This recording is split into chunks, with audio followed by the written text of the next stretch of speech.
Assalamualaikum warahmatullahi wabarakatuh. Selamat pagi, salam sejahtera untuk kita semua. Kembali lagi bersama saya, Fatul Azizah, NIM 2203321810697. Nah, kali ini dalam video pengolahan data statistik, saya akan menyampaikan materi tentang ANOVA 1, prasyarat analisis ANOVA 1 jalur. Nah, pada pembahasan kali ini, saya akan memaparkan pengertian dari ANOVA, kemudian prasyarat untuk uji ANOVA, dan praktek uji ANOVA dengan menggunakan SPSS. Nah, kemudian mari kita berkenalan dengan ANOVA. ANOVA adalah akronim dari analisis varians. Nah, ANOVA ini adalah salah satu uji statistik yang berguna untuk menguji perbedaan rata-rata data lebih dari dua kelompok. Jadi, seperti pada gambar yang kita lihat bersama di sebelah kiri, di situ dimisalkan ada 4 data. Nah, 4 data tersebut akan kita uji ANOVA untuk menemukan hubungan dari keempat data yang berbeda tersebut. Nah, yang diuji adalah perbedaan rata-rata dari beberapa kelompok tadi, dua kelompok atau lebih. Nah, kemudian ANOVA sendiri pertama kali dikembangkan oleh ahli statistik Inggris bernama Sir Ronald Althusser, yang mana pada tahun 1925 beliau menulis di bukunya yang berjudul Metode Statistik untuk Pekerja Riset. Jadi di situ beliau mencari spesifikasi uji statistik yang mana dapat mengetahui distribusi spesifik dari beberapa data. Estimasinya adalah mencari statistik yang harus bisa digunakan untuk menilai parameter yang tersedia dari banyak data tadi.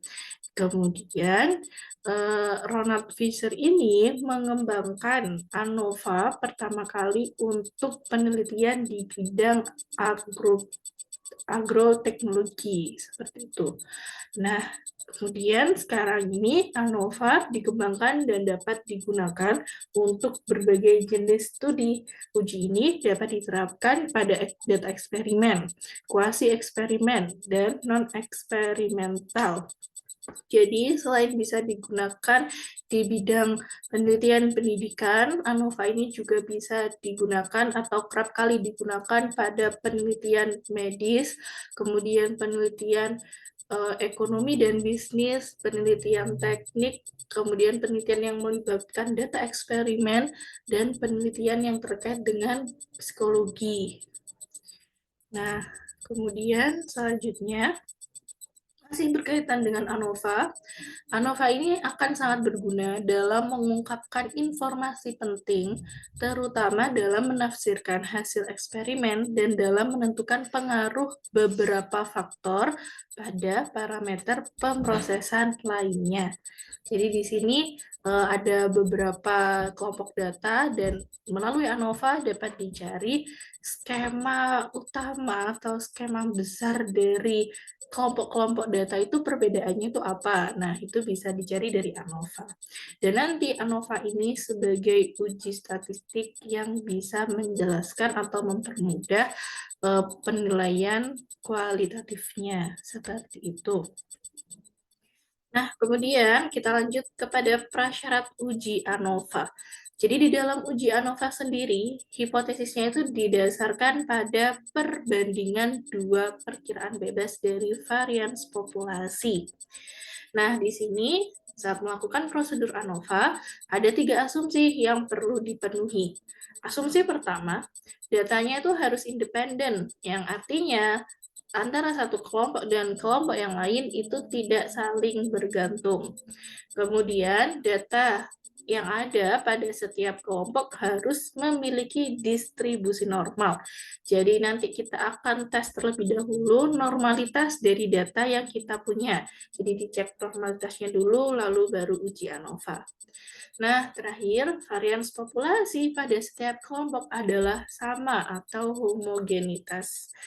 Nah, itu adalah 3 syarat dari uji ANOVA.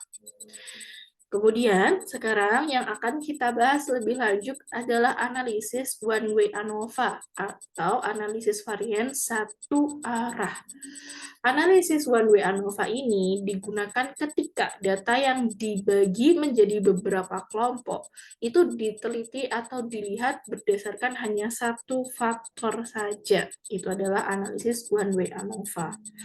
Di sini untuk one way ANOVA seperti tadi yang sudah saya katakan harus diuji dulu normalitasnya. Apabila ukuran sampelnya besar dan ternyata terbukti tidak terdistribusi normal, one way ANOVA ini masih bisa dipaksa atau masih bisa bekerja dan menghasilkan hasil yang cukup untuk dilakukan analisis seperti itu. Jadi kalau ukuran sampelnya besar ternyata tidak terdistribusi normal, one way ANOVA masih bisa dipakai ya. Tapi kalau ukuran sampelnya kecil, one way ANOVA tidak dapat diandalkan. Jadi bila ukuran sampel kecil mungkin kurang dari 100, lalu tidak terdistribusi normal, itu lebih baik tidak memakai uji one way ANOVA. Seperti itu.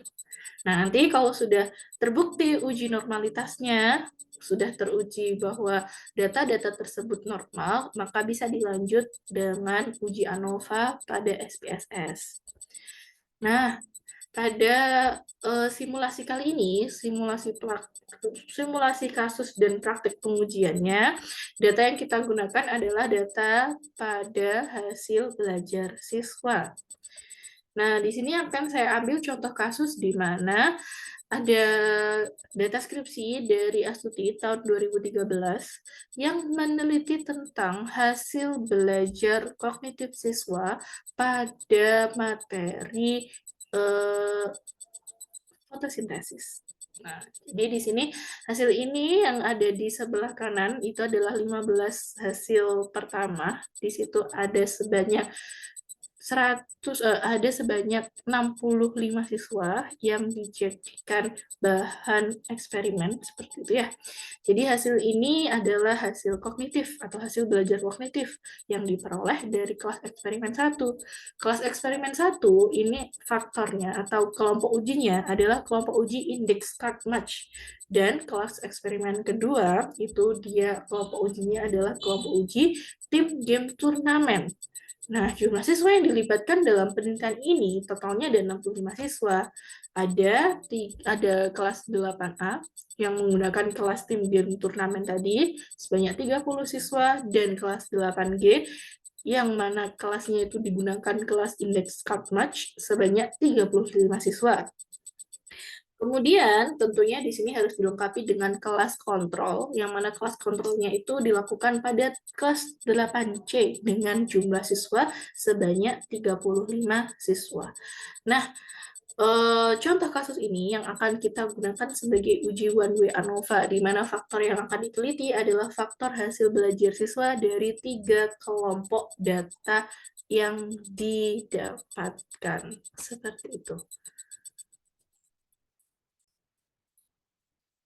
Nah, kemudian ini adalah tampilan dari data lengkap peserta didik tadi. Jadi di sini ada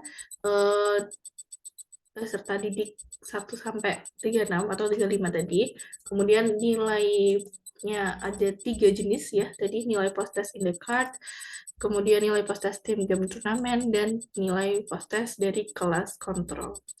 Kita ingat bersama untuk SPSS uji ANOVA di situ hanya boleh ada 2 tabel saja. Maka tabel yang berjumlah 4 ini akan kita crop jadi satu tabel, ada jadi 2 tabel saja. Jadi di sini 2 tabel itu adalah tabel pertama merupakan tabel jenis nilai yang kita berikan kode 1, 2, dan 3. Kemudian tabel yang kedua adalah nilai yang diperoleh dari masing-masing jenis nilai tadi atau dari masing-masing kode. Nah, kemudian nanti akan kita copy paste ke SPSS-nya seperti itu. Nah, di sini sudah saya copy paste di bagian tabel SPSS-nya. Jadi yang tabel pertama tadi jenis nilai, yang kedua adalah nilai.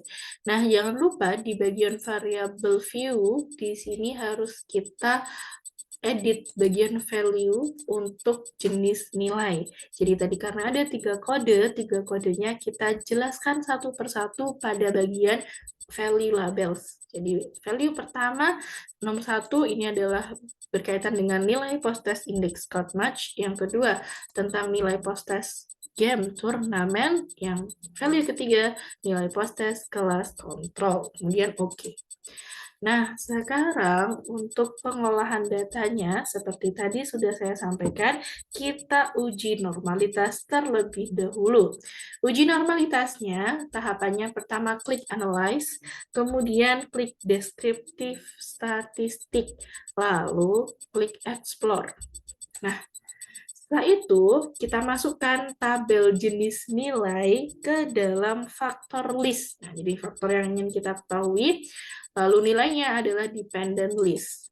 Lalu di sini, klik plot, dan klik centang pada bagian normality plots with test. Continue, dan terakhir klik OK. Kemudian kita mendapatkan output dari hasil normalitasnya tadi. Kita lihat di sini tabel ketiga, test of normality. Kita lihat nilai dari normalitasnya apabila lebih dari 0,005 berarti data tersebut telah normal atau terdistribusi normal. Dan dapat kita lihat di sini semua datanya atau semua aspek setiap kelompoknya telah terdistribusi normal. Bila telah terverifikasi bahwa terdistribusi normal, akan kita lanjutkan ke tes SPSS yang uji ANOVA. Nah, jadi di sini kita buka kembali data SPSS-nya, lalu kita uji ANOVA. Cara pertama, klik Analyze lagi, lalu klik Compare Means. Nah, jadi kan tadi uji ANOVA untuk membandingkan tentang rata-rata ya. Nah, setelah Compare Means, ini ada langsung One Way ANOVA, kita klik saja. Nah, di sini kita bagi lagi. Tadi jenis nilai adalah untuk ke bagian faktor, dan nilainya adalah dependent list. Nah, yang perlu kita edit adalah bagian post hoc. Kita klik aja untuk yang 2K, kemudian continue, dan terakhir option, di sini kita klik descriptive dan homogeneity of variant test. Nah, kalau sudah kita klik dua ini, kita klik continue. Ingat ya, harus ada homogeneity-nya. Jadi nanti untuk membuktikan bahwa data-data tersebut telah homogen. Nah, setelah itu sudah selesai, kita langsung aja klik OK untuk melihat hasil dari uji ANOVA. Jadi di sini uji One Way ANOVA terdapat banyak tabel. Ada tabel deskriptif, ada tabel test of homogeneity of variance, dan ada tabel ANOVA sendiri, lalu ada post hoc test, yaitu multiple comparisons, dan homogeneous subtest, yaitu terdapat 2K HSD-nya. Nah, di sini biasanya yang diambil oleh peneliti itu adalah data tabel ANOVA bagian value-nya atau F-nya. Nah, nanti untuk representasi dari arti setiap tabelnya ini akan dilanjutkan oleh teman kelompok saya. Seperti itu.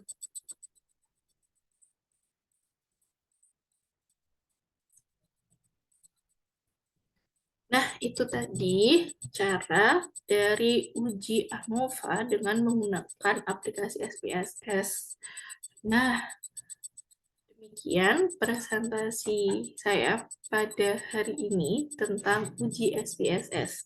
Jadi kesimpulannya, uji SPSS sekali lagi digunakan untuk membandingkan rata-rata dari dua kelompok data atau lebih. Kemudian, uji ANOVA ya. Uji ANOVA digunakan untuk membandingkan dua kelompok rata-rata dari dua kelompok atau lebih. Kemudian, apabila untuk uji One Way ANOVA, perbandingan rata-rata tersebut digunakan untuk menentukan satu hasil utama. Kemudian untuk uji ANOVA, pertama harus dilakukan normalitas terlebih dahulu. Nah, jadi kalau datanya telah terdistribusi normal, baru bisa dilakukan uji ANOVA, yang one way ANOVA. Jadi, sekian untuk presentasi saya tentang uji one way ANOVA dengan SPSS. Terima kasih telah menyimak. Mohon maaf atas kekurangannya. Kita bertemu lagi pada video selanjutnya. Terima kasih. Assalamualaikum warahmatullahi wabarakatuh.